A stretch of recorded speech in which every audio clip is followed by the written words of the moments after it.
सभी natural process irreversible होता है। कोई भी प्रोसेस अगर नेचुरल है, नेचुरल तरीके से हो रहा है, तो वो इरिवर्सिबल है। दुनिया में ऐसा कोई प्रोसेस नहीं है जो रिवर्सिबल होता है। लेकिन हमें रिवर्सिबल प्रोसेस के ऊपर लॉज को, थर्मोडायनामिक्स के लॉज को अप्लाई करना आसान होता है, इसलिए हम वो कॉन्सेप्ट लेके आए हैं। तो फिर रिवर्सिबल प्रोसेस को रियलाइज कैसे किया जा सकता है, तो हमारा जवाब होना चाहिए कि रिवर्सिबल प्रोसेस, अगर कोई भी रियल प्रोसेस या कोई भी नेचुरल प्रोसेस अगर बहुत ही स्लो स्पीड में करवाया जाए, बहुत ही धीरे धीरे करवाया जाए, तो वो रिवर्सिबल के नज़दीक जा सकता है। और ऐसे प्रोसेस जो काफ़ी स्लो तरीके से करवाया जा रहा हो, उसको हम क्वाजी स्टैटिक प्रोसेस बोलते हैं। क्वाजी मतलब ऑलमोस्ट, QUASI, क्वाजी। क्वाजी मतलब ऑलमोस्ट, स्टैटिक मतलब रेस्ट पे। एक ऐसा प्रोसेस जो ऑलमोस्ट रेस्ट से गुजर रहा हो। जैसे घर में अगर आपको पानी गर्म करना है तो आप उसको तेज़ी से गर्म करेंगे तो इरिवर्सिबिलिटी ज़्यादा होगा, मतलब उसमें ज़्यादा लॉसेस होगा आपका।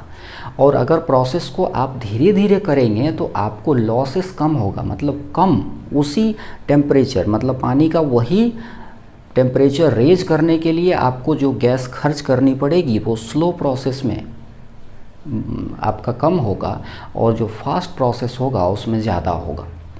हमेशा इरिवर्सिबिलिटी जो होता है वो प्रोसेस कितना रैपिड है उसके ऊपर डिपेंड करता है। रैपिडनेस के साथ उसका डायरेक्टली प्रोपोर्शनल का रिलेशनशिप है कि प्रोसेस अगर रैपिड है तो इरिवर्सिबिलिटी काफ़ी ज़्यादा हो जाएगा, प्रोसेस अगर स्लो है तो इरिवर्सिबिलिटी कम होगा, प्रोसेस अगर ऑलमोस्ट स्टैटिक है तो इरिवर्सिबिलिटी बिल्कुल भी नहीं होगा, वो रिवर्सिबल प्रोसेस होगा। अब सवाल ये उठता है कि कोई भी प्रोसेस ऑलमोस्ट स्टैटिक में कैसे होगा, हो ही नहीं सकता ना।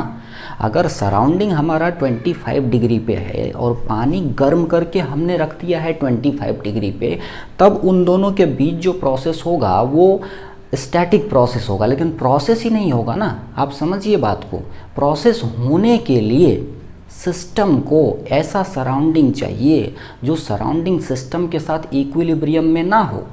साथ ही साथ वो प्रोसेस रिवर्सिबल होने के लिए सराउंडिंग के साथ उसका डिफरेंस बहुत ज़्यादा नहीं करना है हमें।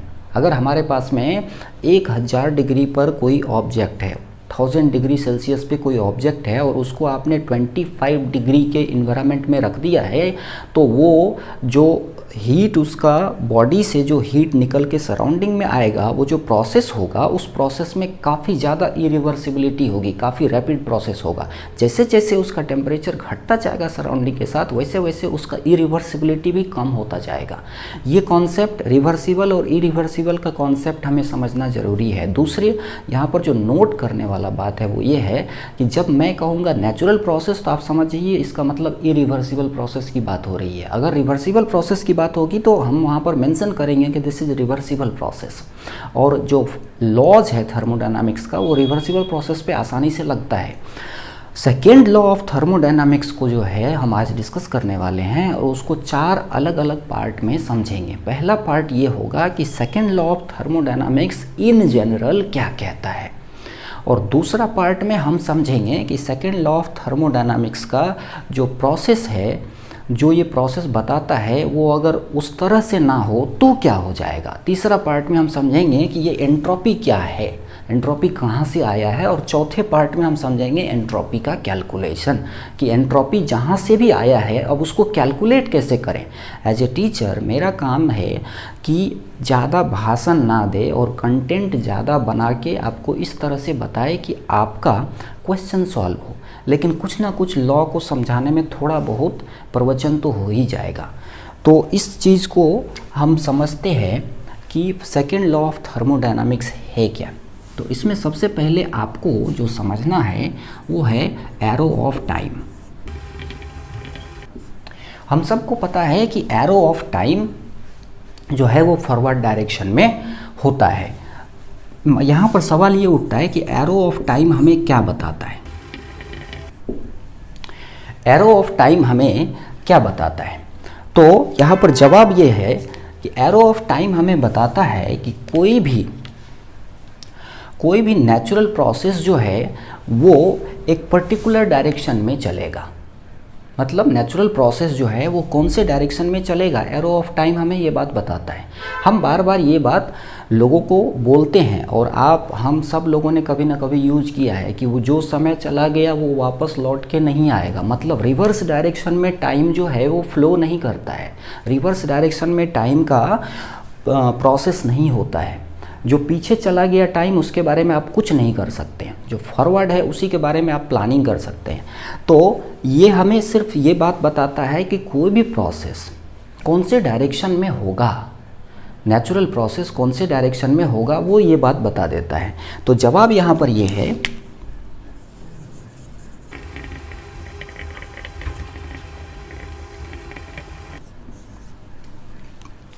अब इस सिचुएशन में जो डायरेक्शन है प्रोसेस का वो हमें पता चल जाता है। और कौन से प्रोसेस का, तो नेचुरल प्रोसेस का। नेचुरल प्रोसेस, ये इसका कहना है कि जो नेचुरल प्रोसेस है वो इरिवर्सिबल होगा। तो अब ये जवाब जो हमें मिला, यहाँ से दो और सवाल हमारे पास में बन गया, दो और क्वेश्चन क्या बन गया कि टाइम के पास में डायरेक्शन क्यों होता है, और दूसरा जो हमारे पास में सवाल आ गया, क्वेश्चन आ गया कि सभी नेचुरल प्रोसेस इरिवर्सिबल क्यों होता है। अगर ये दो क्वेश्चन का आंसर हम दे दे तो हम सेकेंड लॉ समझ जाएंगे, सेकेंड लॉ ऑफ थर्मोडायनामिक्स समझ जाएंगे। हमारे पास में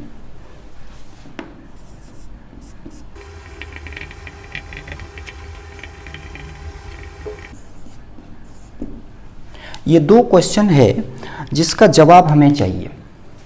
इन दोनों क्वेश्चन का जो आंसर है, ये दोनों का एक ही आंसर है, इसका आंसर है एंट्रोपी। इसका एक ही जवाब है एंट्रोपी। एंट्रोपी की वजह से टाइम के पास में डायरेक्शन होता है और एंट्रोपी की वजह से सभी नेचुरल प्रोसेस जो है वो इरिवर्सिबल होता है। तो फिर एंट्रोपी को हम क्या कह सकते हैं, अब देखिए थोड़ा सा। एरो ऑफ टाइम हमें बताता है कि कोई भी नेचुरल प्रोसेस कौन से डायरेक्शन में आएगा, और वो ये भी बताता है कि नेचुरल प्रोसेस इरिवर्सिबल होता है। उसी तरह से टाइम के पास में डायरेक्शन क्यों होता है और नेचुरल प्रोसेस इरिवर्सिबल क्यों होता है, उसका जवाब है एंट्रोपी। इसका मतलब ये हो गया कि एंट्रोपी जो है वो थर्मोडायनामिक का एरो ऑफ टाइम है। थर्मोडायनामिक्स का एरो ऑफ टाइम जो है वो एंट्रोपी है। मतलब थर्मोडायनामिक्स में आपको डायरेक्शन और इरिवर्सिबिलिटी दोनों पता करना है तो आपको एंट्रोपी की जानकारी चाहिए। तो thermodynamics arrow of time equals to entropy.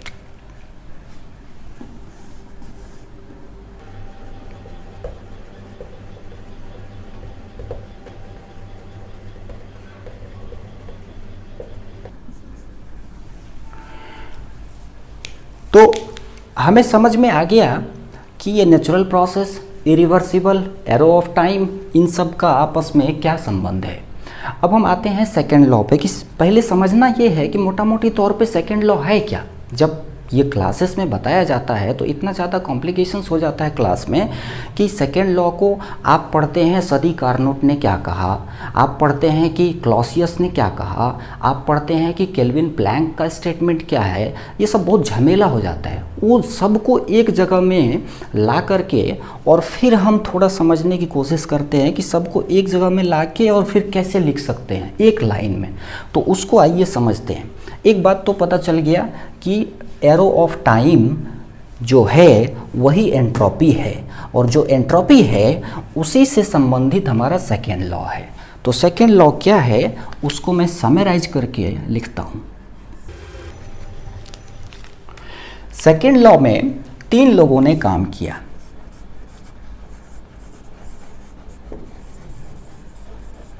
सबसे पहले 19th सेंचुरी में सदी कार्नोट, निकोलस लेनार्ड सदी कार्नोट। दूसरा उसके बहुत बाद क्लॉसियस, और उसी समय लॉर्ड केल्विन और प्लैंक ने। इन तीनों ने अलग अलग तरीके से बताया कि प्रोसेस कौन से डायरेक्शन में थर्मोडायनामिक्स में होगा। मतलब क्या चीज़ें संभव है और क्या संभव नहीं है, ये सेकेंड लॉ हमको बताता है। सेकेंड लॉ सिर्फ इतना बताता है कि क्या पॉसिबल है और क्या पॉसिबल नहीं है, नेचुरली क्या पॉसिबल हो सकता है और क्या पॉसिबल नहीं है। तो इसका कहना है, ये तीनों का अगर समरी निकाल के देखा जाए तो इनका कहना है कि कोई भी थर्मोडायनामिक प्रोसेस उस डायरेक्शन में होगा जिस डायरेक्शन में पूरा यूनिवर्स का एंट्रोपी इंक्रीज करेगा। जब मैं कहता हूँ यूनिवर्स तो इसका मतलब समझ लीजिए सिस्टम प्लस सराउंडिंग। तो एक बार इसको रिपीट कर लेते हैं। सेकेंड लॉ ऑफ थर्मोडायनामिक्स में इन तीनों की कही गई बात को अगर समराइज करके कहा जाए तो हम कह सकते हैं कि सेकेंड लॉ ऑफ थर्मोडायनामिक्स हमें बताता है कि कोई भी थर्मोडायनामिक प्रोसेस उस डायरेक्शन में नेचुरली प्रोसीड करेगा जिस डायरेक्शन में उसका एंट्रोपी मतलब कि पूरे यूनिवर्स का एंट्रोपी इंक्रीज करेगा।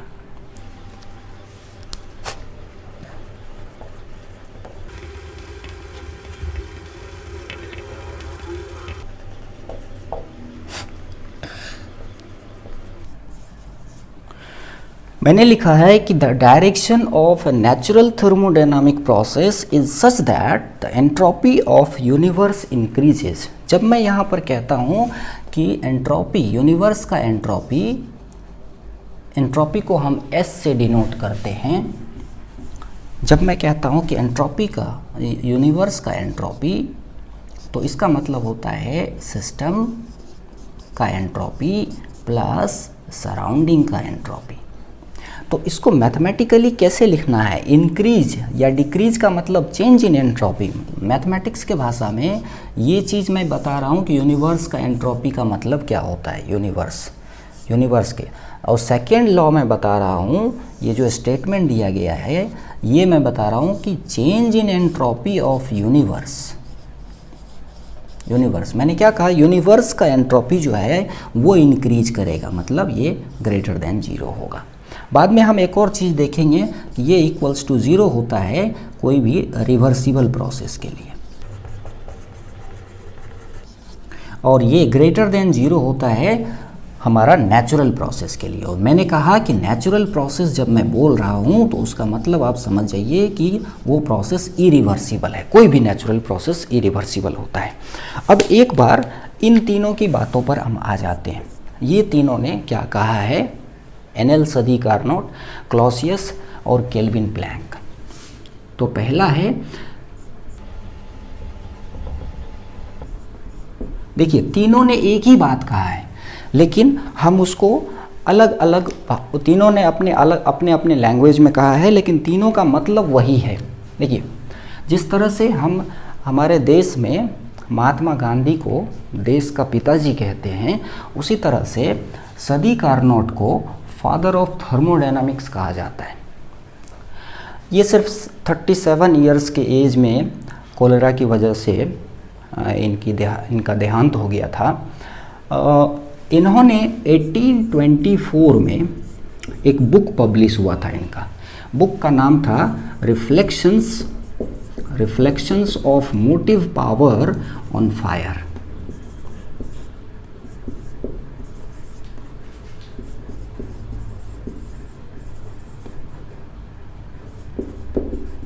Reflections on motive power of fire, ये बुक का नाम था। इस बुक में इन्होंने लिखा था कि कोई भी चीज़ अगर हीट इंजन में डाले, मतलब कोई भी हमारा सिस्टम जो कि हीट इंजन कर रहा हो या कोई भी सिस्टम जो साइक्लिक प्रोसेस एग्जीक्यूट कर रहा हो, उसमें कुछ ना कुछ एनर्जी तो लॉस हो ही जाएगा। और उसका एग्जैक्ट वर्ड क्या था उस टाइम में?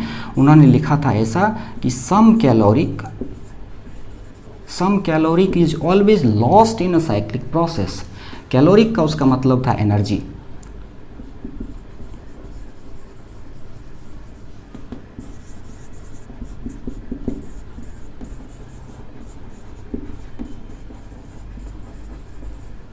ये एग्जैक्ट वर्ड्स है उनका कि कुछ ना कुछ एनर्जी तो लॉस हो ही जाएगा अगर कोई भी इंजन साइक्लिक प्रोसेस एग्जीक्यूट कर रहा है तो।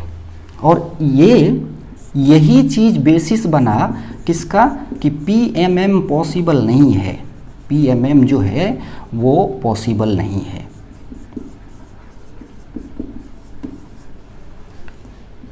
देखिए एक बात समझ लीजिए, जब हम रिसर्च करने बैठते हैं किसी चीज़ पर तो हमें ये पता होना चाहिए कि क्या पॉसिबल नहीं है, ताकि उस डायरेक्शन में हम रिसर्च ना करें और उस डायरेक्शन में हमारा समय और रिसोर्सेस बर्बाद ना हो, समय पैसा जो भी चीज़ें हैं वो बर्बाद ना हो, क्योंकि जो चीज़ पता चल गया ये पॉसिबल नहीं है तो फिर उस डायरेक्शन में हम काम नहीं करेंगे।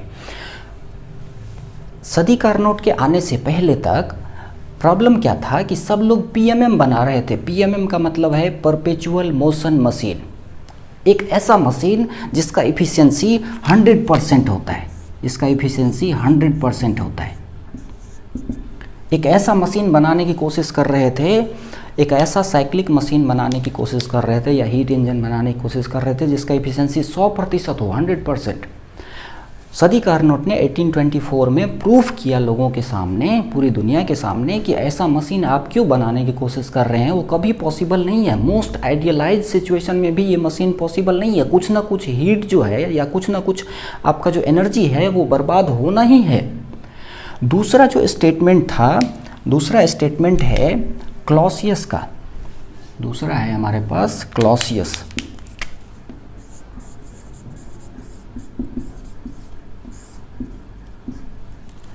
क्लॉसियस का स्टेटमेंट कुछ इस तरह का है कि हीट जो है हमेशा एक बॉडी जो हायर टेम्परेचर पे है उससे एक बॉडी जो लोअर टेम्परेचर पे है उसके थ्रू फ्लो करेगा, उसके तरफ फ्लो करेगा।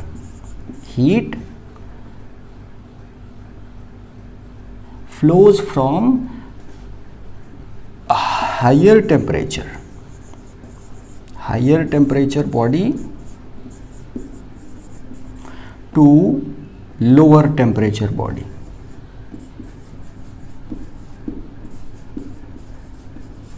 और इन्होंने ही क्लॉसियस इनइक्वालिटी दिया था, जो यहाँ पर हम देख रहे हैं, ग्रेटर देन 0 इक्वल्स टू 0। ये क्लॉसियस इनइक्वालिटी का नतीजा है। क्लॉसियस इनइक्वालिटी का नतीजा है वो कि डेल्टा एस यूनिवर्स जो होगा वो ग्रेटर देन 0 होगा इरिवर्सिबल प्रोसेस के लिए या नेचुरल प्रोसेस के लिए, और इक्वल्स टू 0 होगा रिवर्सिबल प्रोसेस के लिए, जो कि नेचर में एग्जिस्ट नहीं करता है, लेकिन हम उसको स्टडी करते हैं कैलकुलेशन के लिए। तीसरा जो हमें डिस्कस करना है वो है केल्विन प्लैंक। केल्विन प्लैंक, इसका स्टेटमेंट सबका सब सेम है, सब एक ही बात बताने वाला है। इसमें भी वही बात बताया जा रहा है, इसमें भी वही बात बताया जा रहा है, और इसमें भी वही बात बताया जाएगा। केल्विन प्लैंक का स्टेटमेंट के हिसाब से इन्होंने कहा है कि किसी भी सिचुएशन में अगर एक साइक्लिक प्रोसेस चल रहा हो, आप समझिए साइक्लिक प्रोसेस का मतलब होता है कि कोई भी बॉडी है आपके पास, वो शुरू में 25 डिग्री पर है, उसको आप ले गए 70 डिग्री पर और उसको फिर आपने सराउंडिंग में छोड़ दिया तो वापस वो 25 पे आ जाएगा कुछ देर बाद। तो ये एक साइक्लिक प्रोसेस है। 25 से 70 एंड 70 से बैक टू 25, ये साइक्लिक प्रोसेस है। इनका कहना है कि अगर आप साइक्लिक प्रोसेस एग्जीक्यूट कर रहा है कोई भी सिस्टम, तो साइक्लिक प्रोसेस में उस सिस्टम के द्वारा लिया गया सारा का सारा हीट वर्क में कन्वर्ट नहीं किया जा सकता है। यही है केल्विन प्लैंक स्टेटमेंट। इनका कहना है कि साइक्लिक प्रोसेस एग्जीक्यूट कर रहा है तो कुछ ना कुछ हीट जो है वो आपका बर्बाद होना ही है, तभी वो साइकिल चलेगा, नहीं तो नहीं चलेगा।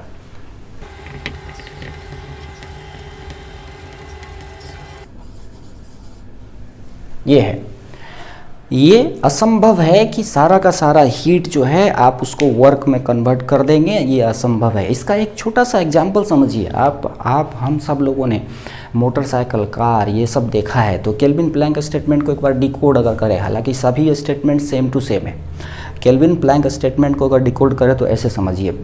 आपने व्हीकल देखा है, बाइक देखा है, कार देखा है, आपने हर तरह का इंजन देखा है आपने, चाहे वो ट्रेन हो, ट्रक हो, कोई भी चीज़, हर एक जगह आईसी इंजन चलता है, internal combustion engine. Internal combustion engine का खूबी ये है कि वो पेट्रोल को जला के हीट अप लेता है, उस हीट को वो वर्क में कन्वर्ट करता है और फिर आपको एक जगह से दूसरी जगह ले जाते हैं। केल्विन प्लैंक स्टेटमेंट के हिसाब से, और ऐसे भी आप समझिए कि अगर मैं बाइक चलाने की कोशिश करूं, जिस टेम्परेचर पे उसका आग अंदर में पेट्रोल जिस टेम्परेचर पे उसके सिलेंडर के अंदर जल रहा है, वही टेम्परेचर अगर सराउंडिंग का कर दूं तो वो व्हीकल नहीं चलेगा। इमेजिन कीजिए कि 2000 डिग्री टेम्परेचर है एक व्हीकल का, व्हीकल के सिलेंडर के अंदर जो बर्न होता है वो 2000 डिग्री है। आप सराउंडिंग का टेम्परेचर कर दीजिए 2000 डिग्री, तो वो व्हीकल को आप रन नहीं करवा पाएंगे। क्यों नहीं रन करवा पाएंगे? क्योंकि कुछ ना कुछ हीट को लॉस होना है, सारा का सारा हीट कन्वर्ट पॉसिबल ही नहीं है, तो वो व्हीकल रन नहीं कर सकता। यही कहना है, यही सारा एक ही चीज़ है और सब का सब सेकेंड लॉ है, जो कि यहाँ से शुरुआत हुई थी 19वीं सेंचुरी से और ये यहाँ तक आया है। अभी हम समझने वाले हैं कि दूसरा चीज़ कि ये जो हमारा अगर ये प्रोसेस सेम डायरेक्शन में नहीं आए, मतलब जो राइट डायरेक्शन है नेचुरल प्रोसेस का, इरिवर्सिबल डायरेक्शन है, टाइम के डायरेक्शन के हिसाब से चल रहा हो या थर्मोडायनामिक एरो ऑफ टाइम के डायरेक्शन के हिसाब से चल रहा हो, अगर वैसा नहीं हो तब क्या होगा?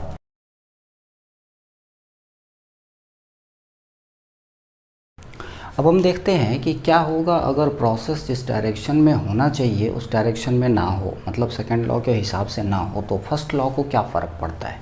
ये जैसे एक सवाल हमारे पास में जो आ गया है कि अगर प्रोसेस राइट डायरेक्शन में नहीं आ रहा हो तो, नहीं हो रहा हो तो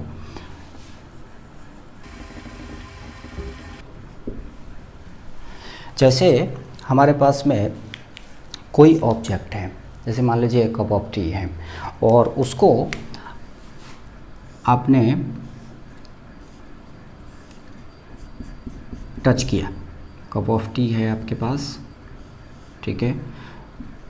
इमेजिन कीजिए कि ये कप ऑफ टी आपका 70 डिग्री टेम्परेचर पे है या 343 केल्विन पे है, और जो सराउंडिंग है, सराउंडिंग वो 25 डिग्री सी पे है, या केल्विन में सारा टेम्परेचर हम ले रहे हैं। याद रखिए एंट्रोपी कैलकुलेट करते समय सारा टेम्परेचर आपको केल्विन में लेना चाहिए, 298 केल्विन। तो नेचुरल प्रोसेस क्या है?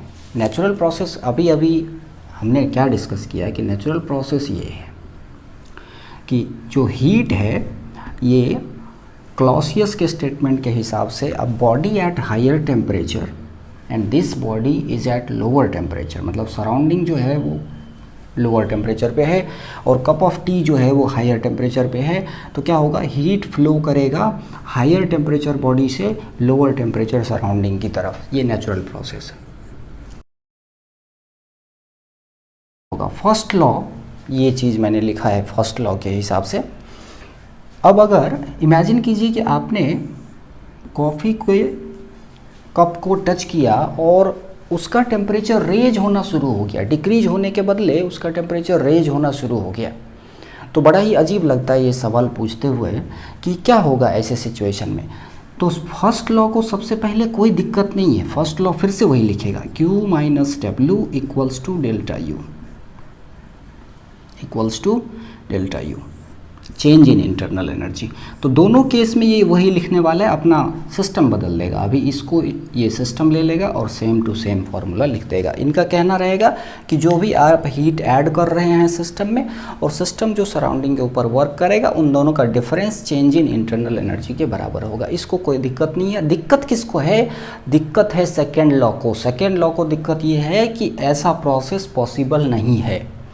ऐसा प्रोसेस इसलिए पॉसिबल नहीं है क्योंकि सेकेंड लॉ कहता है कि जितना एंट्रोपी सिस्टम का चेंज हुआ और जितना एंट्रोपी सराउंडिंग का चेंज हुआ वो ग्रेटर देन 0 होना चाहिए अगर प्रोसेस नेचुरली हो रहा है। तो जैसे ये प्रोसेस, ये जो देख रहे हैं ये नेचुरल प्रोसेस है, तो इसमें एंट्रोपी चेंज ज़्यादा होना चाहिए। पूरा किसका? यूनिवर्स का। ये यूनिवर्स है, सिस्टम प्लस सराउंडिंग, ये ग्रेटर देन 0 होना चाहिए। ये नेचुरल प्रोसेस है। सेकेंड लॉ को दिक्कत है इसमें। कैसे दिक्कत है वो हम अभी समझेंगे। पहले इस कॉन्ट्राडिक्शन को समझ लेते हैं कि फर्स्ट लॉ ये नहीं बता पाता है। फर्स्ट लॉ को कोई दिक्कत नहीं है प्रोसेस कौन से डायरेक्शन में होगा, मतलब प्रोसेस ये नेचुरल वे में होगा या अननेचुरल वे में होगा, उसको कोई दिक्कत नहीं है। सेकेंड लॉ में हमारा मेन कॉन्सेप्ट है क्या कि एंट्रोपी डिस्कस करना, कि एंट्रोपी क्या है। तो एंट्रोपी जब हम डिस्कस करने जाते हैं तो ये जो रॉन्ग वे में प्रोसेस आ रहा है, इसमें क्या होता है, इसमें एक्चुअली डेल्टा एस यूनिवर्स जो होता है इस प्रोसेस में, ये सेकेंड नंबर वाले प्रोसेस में, इसमें क्या होता है, डेल्टा एस यूनिवर्स जो है वो डिक्रीज होता है। हम अभी समझेंगे, इसको डिस्कस करेंगे। डेल्टा एस यूनिवर्स जो है ये डिक्रीज हो रहा है, ये प्रोसेस पॉसिबल नहीं है। इसको बोलते हैं रिवर्स एंट्रोपी।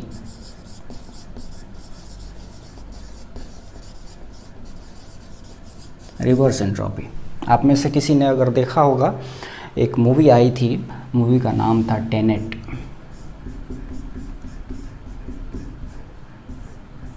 क्रिस्टोफर नॉलन की मूवी है। वो साइंस का थियोरेटिकल फिजिक्स को लेकर के और उसको उल्टा सीधा करके कुछ कुछ करता रहता है। उसका मूवी मैंने देखा है 4-5। इंटरस्टेलर उन्होंने बनाया था जो कि रिलेटिविटी पे बेस्ड था, टाइम ट्रैवल पे बेस्ड था। ये दूसरा इन्होंने बनाया टेनेट, ये रिवर्स एंट्रोपी पे बेस्ड है। उसमें उन्होंने थोड़ा बहुत दिखाने का कोशिश किया है कि क्या होगा अगर प्रोसेस गलत रास्ते से प्रोसीड करे, गलत रास्ते से आगे बढ़े। ओके, तो फर्स्ट लॉ का डिस्कशन जब हमारा हो जाता है,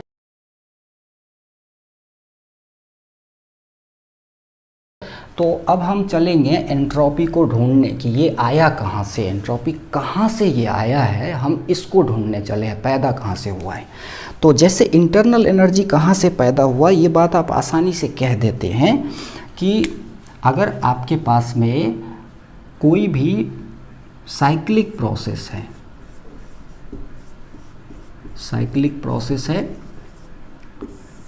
तो साइक्लिक प्रोसेस के लिए जब आप फर्स्ट लॉ लिखते हैं तो फर्स्ट लॉ में आप क्या लिखते हैं, फर्स्ट लॉ में साइक्लिक प्रोसेस के लिए क्या लिखते हैं। ये एक्सपेरिमेंटल एविडेंस है हमारे पास कि साइक्लिक प्रोसेस में क्यू नेट, मतलब कि साइक्लिक प्रोसेस वो हुआ जिसमें बहुत सारे प्रोसेसेस मिलके सिस्टम एक जगह से चला और वापस वहीं पे आ गया। तो उसमें क्यू नेट 1 साइकिल का मतलब कितना हीट इंटरैक्शन हुआ एक साइकिल कंप्लीट करने में। कहीं पर हीट ऐड हो सकता है, कहीं रिमूव हो सकता है, पूरा साइकिल कंप्लीट करने में।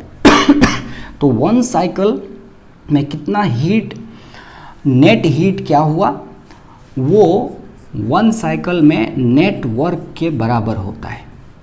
ये हमको मिला है, रिवर्सिबल प्रोसेस के लिए है ये। तो यहाँ से आप क्या देखते हैं कि साइक्लिक प्रोसेस के लिए आप लिखेंगे Q net minus W net is equals to 0। अब इसको ऐसे समझिए, मान लीजिए आपके पास में आप क्या कर रहे हैं, घर में पानी को गर्म कर रहे हैं, ये ढका हुआ है, इसको आप गर्म कर रहे हैं। ओके, यहाँ से आप गर्म कर रहे हैं,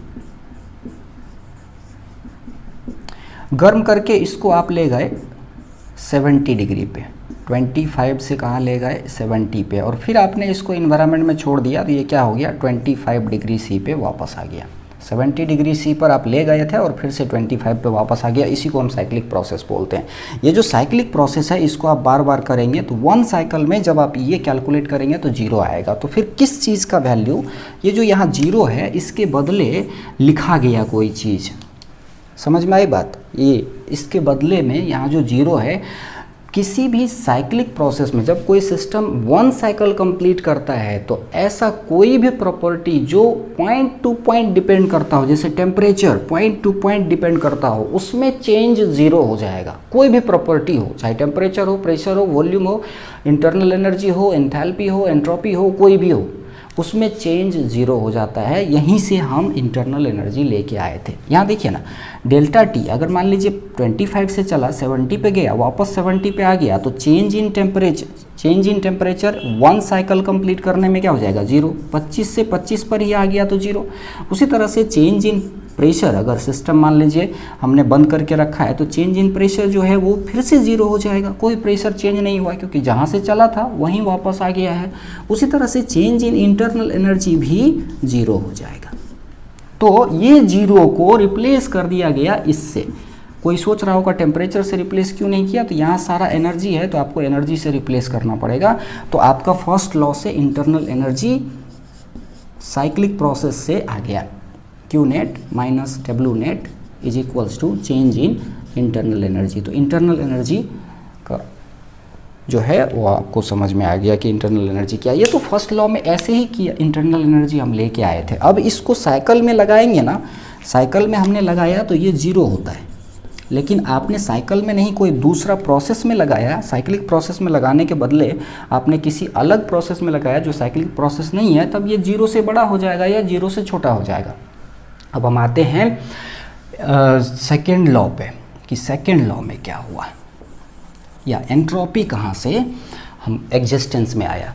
तो सेकेंड लॉ को एंट्रोपी को समझने के लिए आप ऐसे समझ लीजिए, फिर से हम लेके आते हैं साइक्लिक प्रोसेस। और साइक्लिक प्रोसेस में ये देखा गया कि जितना भी हीट आप ऐड करते हैं किसमें, वन साइकिल में, यहाँ सर्कल का इंटीग्रेशन में जो सर्कल का साइन दिया है वो मैंने ये लिखा है, जितना भी हीट आप ऐड करते हैं किसी एक पर्टिकुलर टेम्परेचर, यहाँ पर ये एब्सोल्यूट टेम्परेचर है, ये जीरो के बराबर होता है।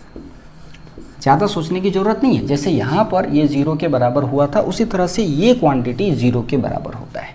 तो जिस तरह से यहाँ इंटरनल एनर्जी हमने कह दिया कि चूँकि ये एक किस में है, वन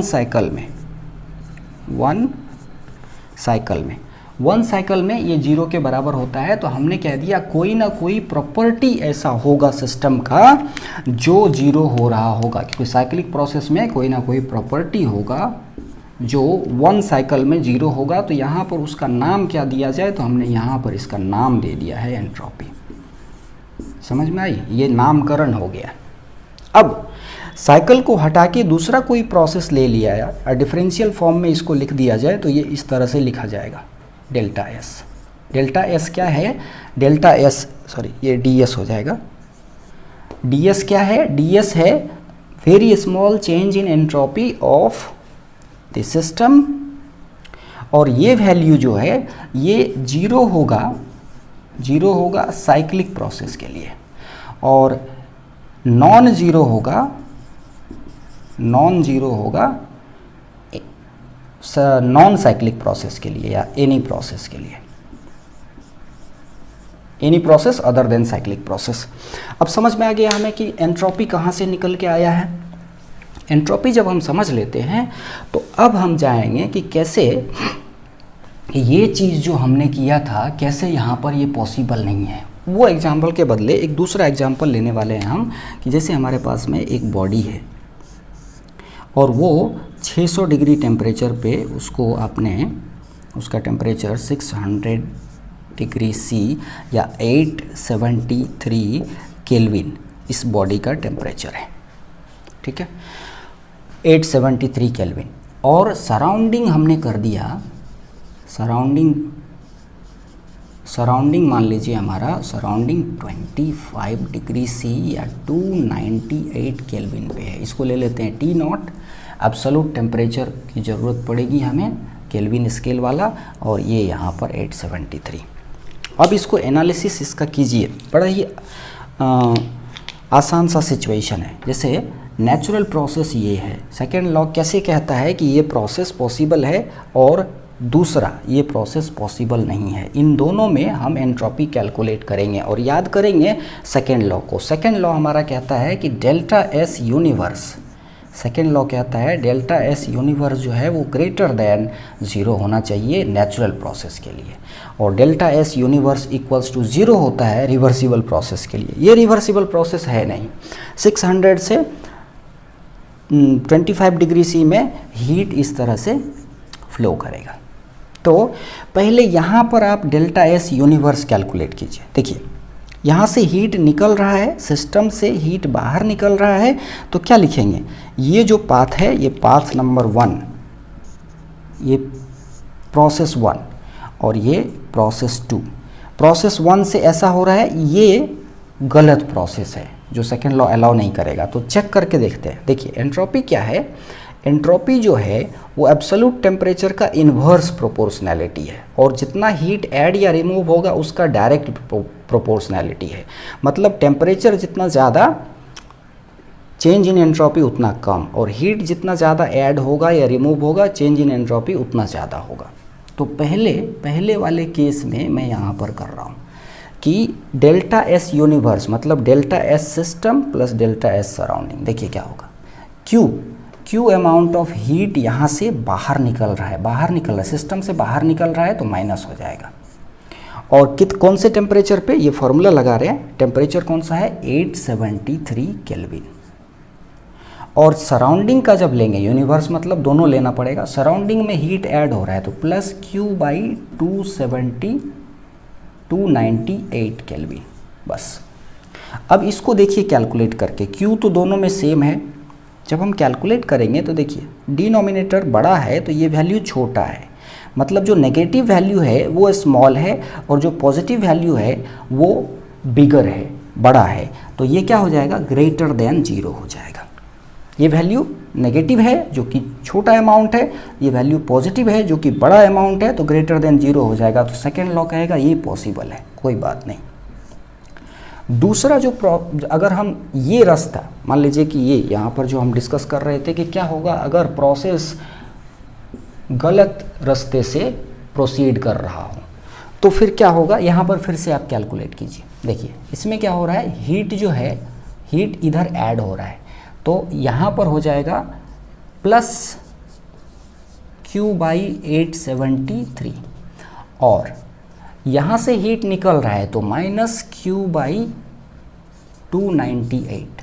अब यहाँ देखिए ये क्वांटिटी छोटा है, इसका मैग्नीट्यूड जो है वो स्मॉलर है और इसका मैग्नीट्यूड जो है वो ज़्यादा बड़ा है, बिगर है, तो नेगेटिव वाला बड़ा है, पॉजिटिव वाला छोटा है, तो ये क्वांटिटी लेस देन 0 हो जाएगा।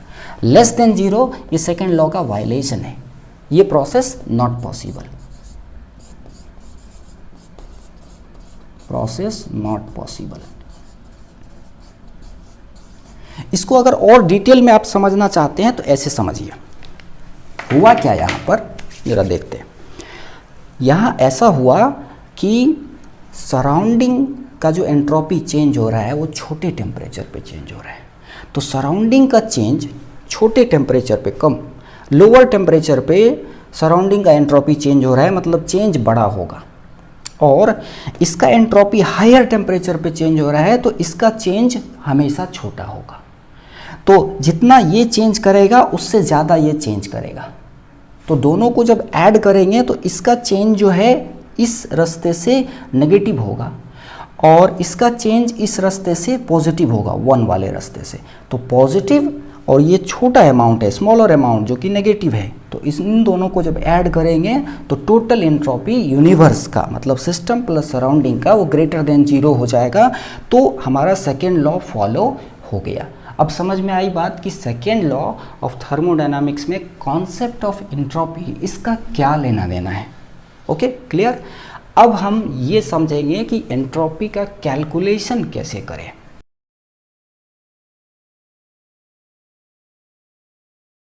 चेंज इन एंट्रोपी जो होता है, change in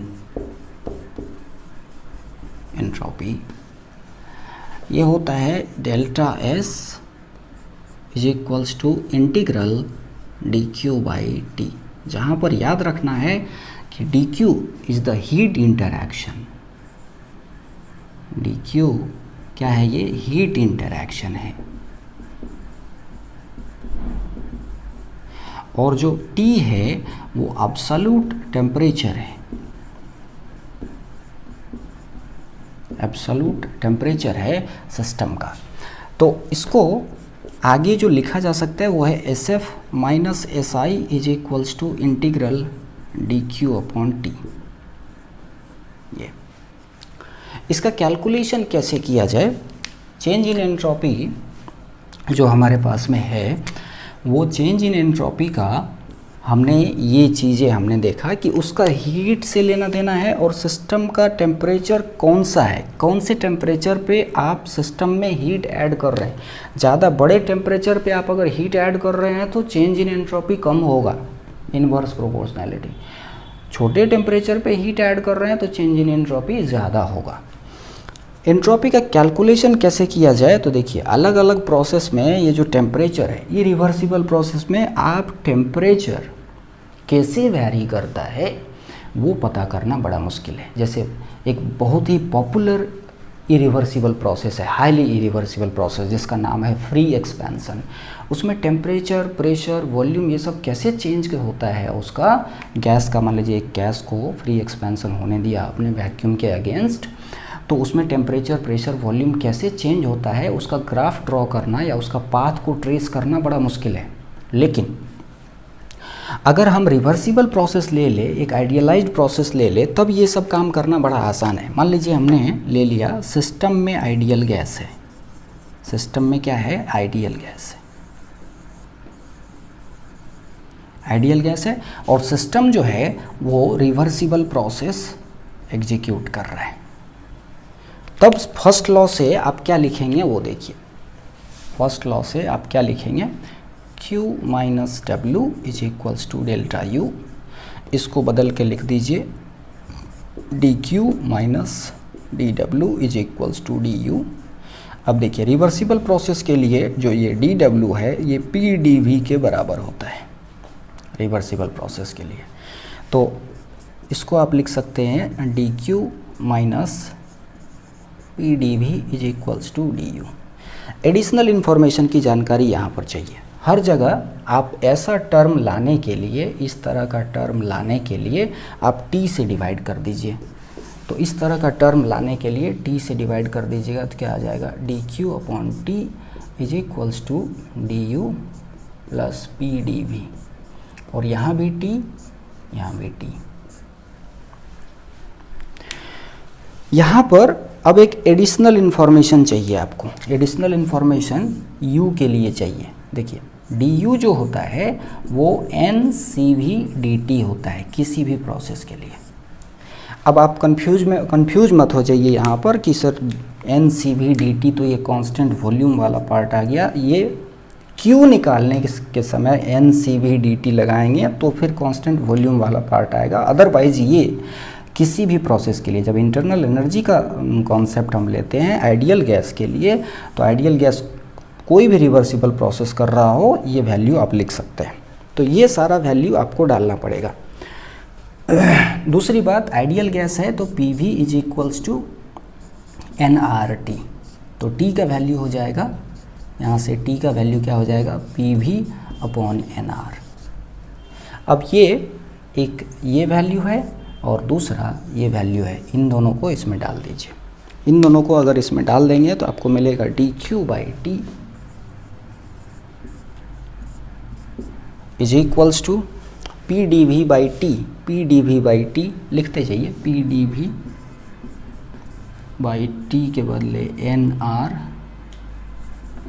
sorry P V by N R plus D U के बदले N C V D T upon T. तो यहाँ से आएगा D Q upon T is equals to N R D V upon V plus N C V D T upon T. Integrate कर दीजिए दोनों तरफ, तो यहाँ मिलेगा integral D Q by T और यहाँ मिलेगा N R D X by X का इंटीग्रेशन, इसका इंटीग्रेशन, इसका integration. D X by X का होता है लॉग एक्स और उसका लिमिट कहाँ से कहाँ डालेंगे हम, लिमिट डाल दीजिए दोनों जगह। जैसे यहाँ वी आई से वी एफ तक, यहाँ टी आई से टी एफ तक, दोनों जगह लिमिट डाल दीजिए और इसको सिंप्लीफाई कीजिए तो आपको निकल के आ जाएगा V F upon V I plus N C V L N T F upon T I. ये क्या है, integral D Q by T क्या है, चेंज इन एंट्रोपी। तो ideal gas reversible process execute कर रहा है तो उस सिस्टम का चेंज इन एंट्रोपी जो हो जाएगा वो हो जाएगा ये D Q by T integration is equals to N R L N final volume upon initial volume plus N C V L N final temperature upon initial temperature. Change in entropy निकालने के लिए आपको process बताने की ज़रूरत नहीं है कि कांस्टेंट वॉल्यूम प्रोसेस है या कांस्टेंट प्रेशर प्रोसेस है, एडियाबेटिक है, आइसोथर्मल है, क्या है नहीं है, वो बताने की ज़रूरत नहीं। अब यहाँ डेल्टा एस मतलब सिस्टम के एंट्रोपी का चेंज हमको मिल गया, तो यहाँ पर आप ऐसा एक्सपेक्ट करना मत शुरू कर दीजिएगा कि सर ये अगर ग्रेटर देन 0 होगा तब जो है प्रोसेस इरिवर्सिबल हो जाएगा, या ये अगर इक्वल्स टू 0 होगा तब प्रोसेस रिवर्सिबल होगा। नो, हम सिस्टम की बात कर रहे हैं, आप डिफरेंस समझिए। सिस्टम का एंट्रोपी घट सकता है, सिस्टम का एंट्रोपी बढ़ सकता है, इसलिए मैं उस टर्म में बात ही नहीं कर रहा हूँ। मैं बात कर रहा हूँ हमेशा डेल्टा एस यूनिवर्स के टर्म में। लेकिन सिस्टम का एंट्रोपी अगर हमें कैलकुलेट करना होगा तो हम कैलकुलेट करेंगे, उसका एंट्रोपी डिक्रीज भी हो सकता है, उसका एंट्रोपी इंक्रीज भी हो सकता है। तो सिस्टम के टर्म में बात ही नहीं कर रहा हूँ मैं। सिस्टम के टर्म में बात करने से प्रॉब्लम क्या होता है कि हमें बताना पड़ जाता है कि एक आइसोलेटेड सिस्टम अगर हमारे पास में है तो उसका एंट्रोपी हमेशा इंक्रीज करेगा। अब जैसे यहीं पर हमने एग्जांपल लिया था कि एक क्यूब है हमारे पास, ठीक है, और इसका टेम्परेचर है 600 डिग्री सी या 873 केल्विन, और इसको 25 डिग्री सी के सराउंडिंग में रख दिया गया है। तो जैसे ही आप इसको छोड़ेंगे और इसको आप सिस्टम मानेंगे तो इसका entropy delta S change in entropy less than 0 होगा, मतलब इसका एंट्रोपी डिक्रीज हो रहा है।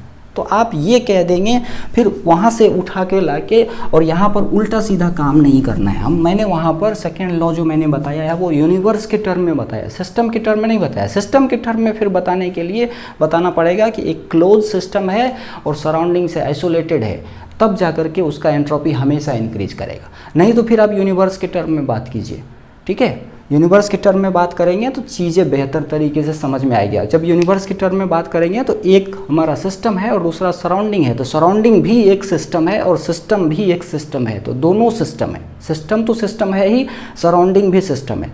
सराउंडिंग अगर लोअर टेम्परेचर पे है तो यहाँ से एंट्रोपी इसका डिक्रीज होगा और इसका इंक्रीज होगा, लेकिन इसका ज़्यादा इंक्रीज होगा और इसका कम डिक्रीज होगा।